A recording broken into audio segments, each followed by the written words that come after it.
First thing this morning, when I got up, I thought I was going to have a normal Friday. And then when I looked at my phone, I had a message really early this morning from the owner of this plane. He texted me to say he's in England, he's in Oxford. Would I like to meet up? So today is one of those days when I get to use flying as a means of transport, not just for fun, to go for a meeting about more flying, because we're going to be talking about that seaplane. So there is some wind, nice tailwind to get up there. I'm flying up to Enstone. So yeah, that's what today's vlog is about. Thanks for coming along. Ooh, that's a nice 206, speaking of 206s.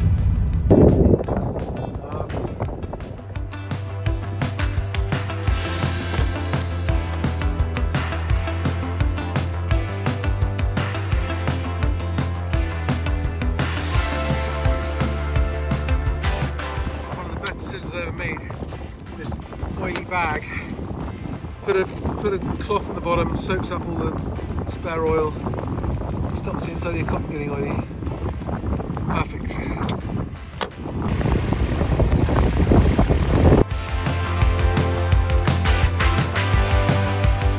We're going to do just 10 degrees flaps for this takeoff, not 20 as usual. We've got a strong wind on the nose. Number 200 rolling, runway 22.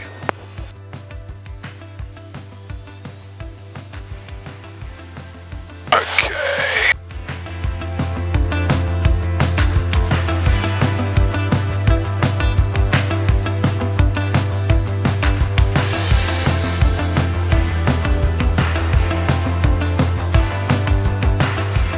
Radio, good afternoon again, helicopter Golf. This thing gets off the ground so fast, you haven't even got time to check everything you're supposed to check on the takeoff run. And November 20, I'm just turning downwind, departing to the northeast from the downwind leg.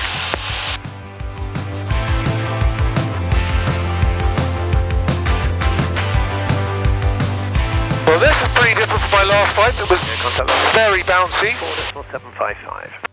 Copy, Golf Oscar Hotel India. 166 knot ground speed.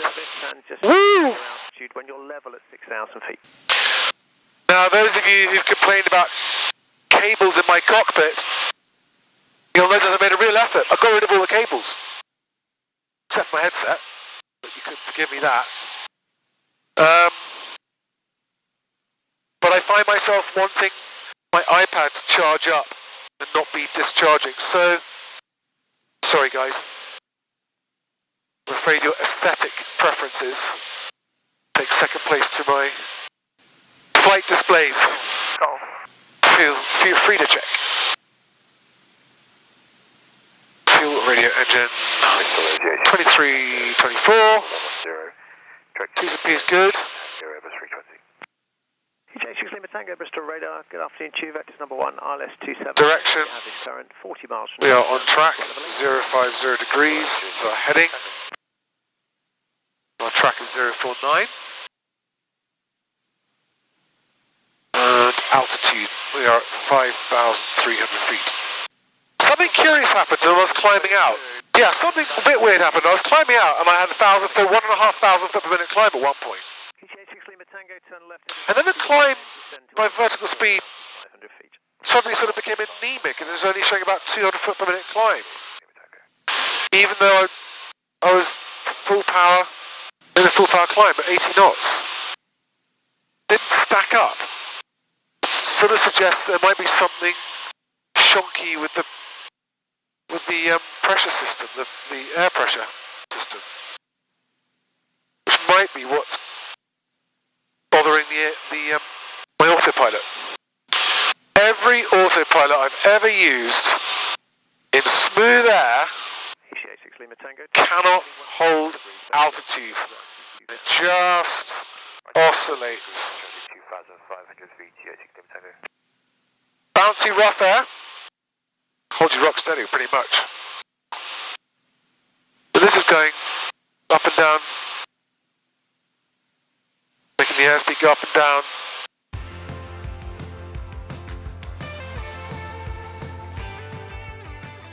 Yeah, something's up with my altimeter because it's showing that I'm descending at 200 feet per minute. but the altimeter isn't coming down. That's changed, and it's showing me going dead level on Sky Demon. Need to get the vacuum system checked out. Bryce radar November 1320 Sierra for basic service. Station calling Bryce radar, was that November 132 Sierra? November 1320 Sierra. November 1320 Sierra, Bryce. Basic service, partial message when you're ready. November 1320 Sierra is a Cessna 182 on a VFR flight from Dunkerswell to Enstone, currently 6 miles southeast of Oaksea Park, requesting basic service, and also checked my altitude and QNH. November 20 Sierra, Roger, Squawk 3737, basic service, Bryce QNH 1027. Squawking 3737, QNH 1027. Could I check what you have as my altitude readout with that QNH? I'm reading 5,700 feet. November 320 Sierra, standby. There's RAF Fairford down there. Just down to our left. Starfield approach 122.855. November 20 Sierra, indicating you altitude 5,100 feet on the radar.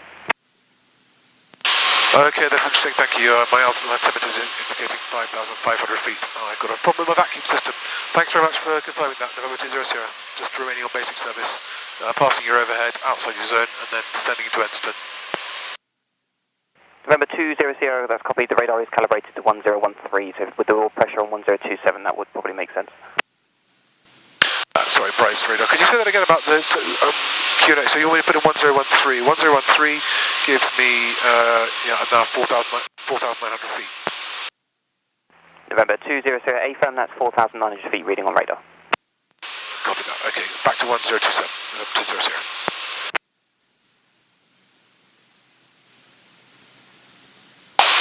Okay, so my altimeter is working. So I'm going mad. Oh, look at those huge runways. It's so sad not seeing them covered in airplanes. Can't see a single airplane on RAF Fairford outside there.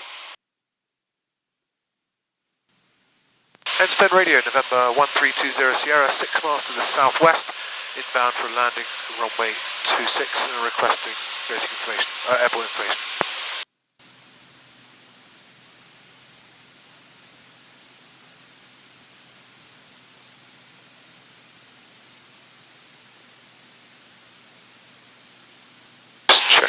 Nothing underneath me.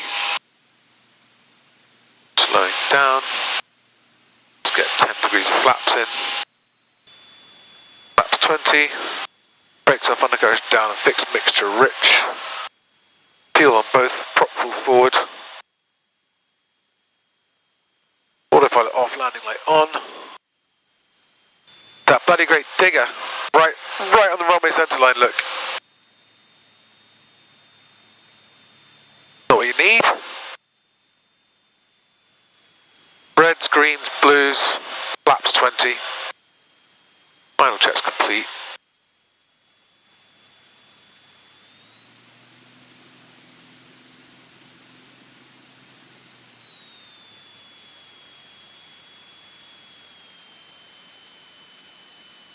I think I'm over the digger now. Surprisingly smooth. Oh, the GPS fix on that bloody thing. Driving me mad, that Sky Echo. Why is the GPS fix lost? Why was it working fine all that time and now suddenly it's lost? Always feels like coming home when I come to Enstone. Always feel like coming home. Remember that vlog where in that hangar over there I bashed my head and ended up in hospital? That's why they painted those things yellow. I learnt to fly in that blue Falk, not the red one that's tottering in the wind, the one behind it. It's such a lovely place to learn to fly. Can't recommend that. If you live in the Oxford area, this is a great place. Really nice place. 10 degrees flaps, it's still very gusty. November 20 Sierra lining up runway 26 to depart. Okay.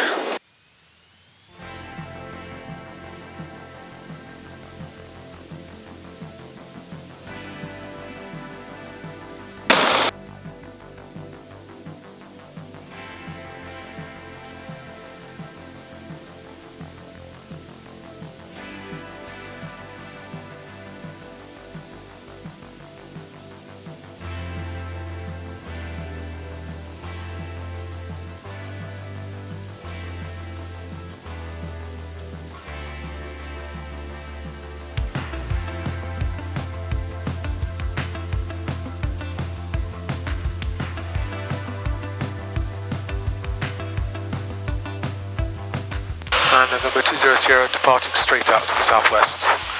See you next time, bye bye.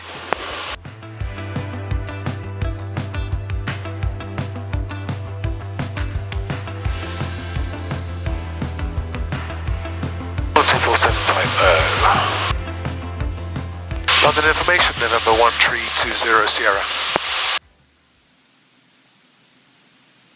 November 1320 Sierra, London information. Good evening to you, pass message. Good evening, November 1320 Sierra, Cessna 182 on a VFR flight from Enstone to Dunk as well. Currently 1 mile northeast of the Burford VRP. I'm at 3,600 feet on the 1013. So I'd like to get a QNH from you if I can, and a basic service, November 20 Sierra. 120 Sierra, we'll just squawk 1177 with no Charlie, and it's a basic service, and you take any present position. Squawking 1177 and requesting regional QNH for me, please. I'm just overhead Bryce Norton. November 20 Sierra, Roger. In that case, it'll probably be the Cotswold QNH, which is 1021. 1021, put through 4,800 feet, November 20, sorry, 3,800 feet, November 20 Sierra. 20 Sierra, thank you. Once I'm clear of Bryce, I'm going to get back down because there's less headwind. Get down to about 2,000 feet. Altitude. So after my... Is it just me? Does it only happen to me? I don't know, because no one else puts their videos up. Well, there are some people, of course. John Hunt's really good about he publishes all his mistakes. But he doesn't make as many as I do. He's a more careful guy. That's a beautiful view. My temperamental Insta360 are on the wing, which I can't ever tell if it's recording or not, and it starts when it wants and it stops when it wants. It just does what it wants. A bit like Daphne. Look at that screen compared to that screen. It's just situational awareness. I mean, I know this is an old Garmin 530, but in a stress situation, it's very difficult to make stuff out on there. So that nice Norwegian fella who was just chatting to me as I was getting on board the plane was a chap I went to meet. He's the owner of that wonderful Cessna 206 in Norway, a seaplane that I was flying my family around in last summer in Norway. And he's bringing it to Scotland this summer, to basically use it to explore Scotland, because in Scotland you can land on all the lakes. The lakes are all open water. You can land. Of course, there's a lot of lochs in Scotland. If there are any seaplane pilots out there rated on a 206 in England or Scotland, well, watching anybody like, there might be space for one more person. If anyone wants to do a block of 5 or 10 hours in that 206 in Scotland this summer, then get in touch with me, and I'll see if there's any space. I can get in touch with the owner and see if there's any space. But that's a pretty special thing to do, but kind of needs to be, you need to have a bit of experience. Like, I feel like I only had just enough experience last summer flying my kids in it with 100 hours experience on floats. Really is a spectacular evening. Incredible visibility in all directions. One of the ways that I keep current as a private pilot, or one of the ways I try to keep current as a private pilot when I'm not getting to fly enough for whatever reason, long list of reasons to stop me flying, is by watching YouTube videos about flying and by listening to podcasts about flying. I think the AOPA podcasts are fantastic. And I get so much value for those because it just helps me feel like my head's still in the game a little bit, even if I'm not flying, which is really important. And there's no doubt that my emergency a week ago today, almost a week ago exactly, actually, the speed of my decision making, once I realised I was in trouble, the speed with which I decided to declare an emergency, was definitely a result of all of the accident and investigation videos that I've watched, all the podcasts I've listened to, and all of that research I've done from people. It's so valuable, that content, for people who don't get to fly enough. And so that's one of the reasons that I just share, warts and all, how ugly my flying is sometimes. Because, you know, what's my alternative? Give up? Spend more time, Charlie. I mean, literally, I promise you I would if I could. If I had at all the chance to spend more time on this. I would spend so much more time. I would be getting my full instrument rating done. I would be getting additional ratings. I would be climbing the ladder of pilot qualification with gusto and enthusiasm if I had any more time. And there are some people who go, well, if you haven't got the time to do it, you shouldn't fly. Well, I disagree. Sorry, not giving up that easily. Some of you have been kind enough to drop me a line and say that you found the videos helpful, and that really, really makes it worthwhile. Because here is the other thing that's really important to say about these YouTube flying channels. Making these videos is so... Have you ever noticed how many YouTube flying channels start up and then stop, die and go away? It's so time consuming. Honestly, I appreciate those other videos so much. People like Terry Kent, Short Field, John Hunt, Flying Reporter, the Dark Lord, the Flying Dark Lord is brilliant. Now, I don't do my editing. I think most of those guys do their own editing. I don't. If I had to do the editing, there would be no videos. But even without doing the editing, it's massively time consuming. Massively time consuming. I take my hat off to John Hunt. He does it full time. It's just immensely time consuming and it's exhausting. And on top of this, I've also got my Moving Home with Charlie YouTube channel and the Best Age YouTube channel, which between them have now got over 20,000 subscribers. And that's my everyday work, doing YouTube, doing videos. And those ones are easier because I haven't got to have multiple camera angles and all that footage. And doing a live stream is no editing. It's just switch on, talk and publish.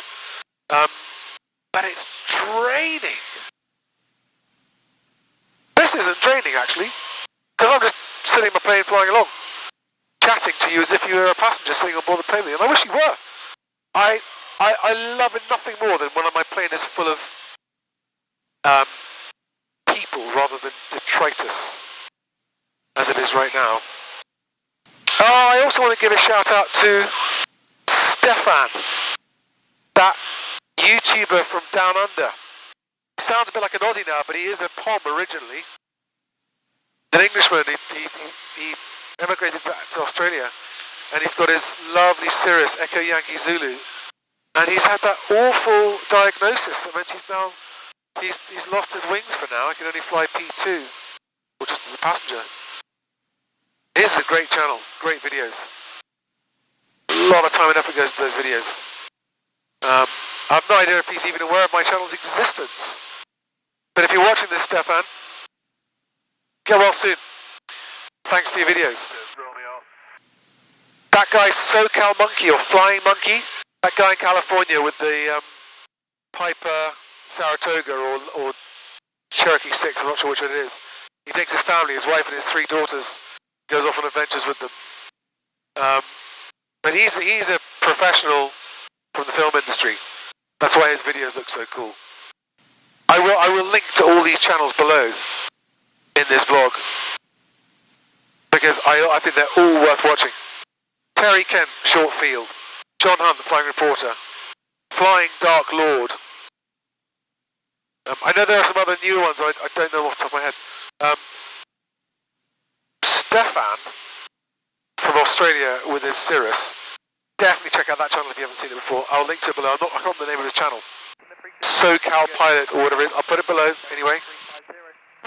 Trent Palmer in America with his Kit Fox, his experimental Kit Fox. That's awesome. I love it. And he's another professional from the film industry. So his videos are just so slick because he's a pro from the film industry. Trent Palmer. Who else? Matt Guthmiller, obviously. My kids love, Archie and Clara absolutely love these videos, and that alone makes them worth making for me. Just keeping these lovely family memories alive and watching them back again and again. And it's amazing.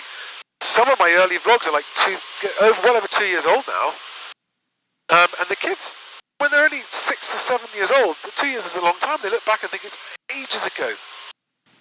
Remember the vlog where we discovered that Anne-Marie was pregnant with Daphne, and now, look, we've got a child that's almost 2 years old, like a tiny, smiling wrecking ball. Yes, Daphne, if you're watching this one day when you're old and you understand what I'm saying, you're like a little wrecking ball at the moment. I mean, the cutest and most adorable wrecking ball, and I've never loved a wrecking ball this much. But my goodness me, you are a handful, in the loveliest way possible, and I wouldn't have it any other way. Right, I'm going to check out with London information, check in with Dunk as well, and do a straight in from runway 22. Reds, greens,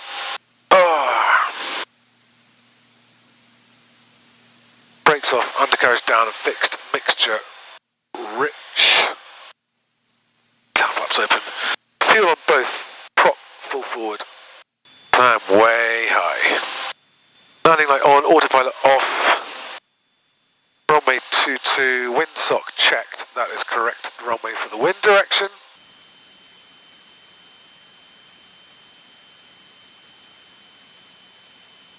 I didn't call final, short final, did I?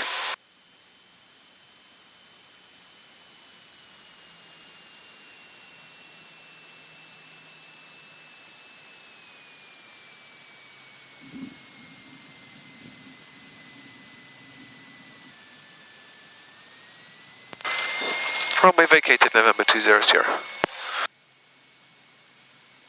given how smooth that approach was, the landing wasn't as smooth. I was hoping it was going to be an absolute buttery greaser.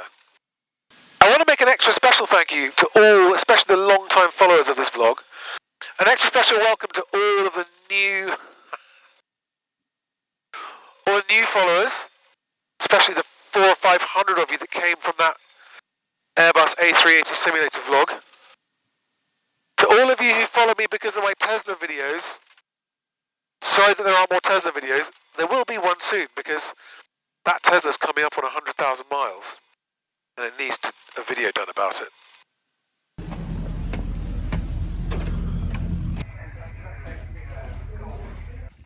See what I mean? It's so hard. I just did a whole bunch of stuff for the camera and it wasn't even rolling. This is not easy.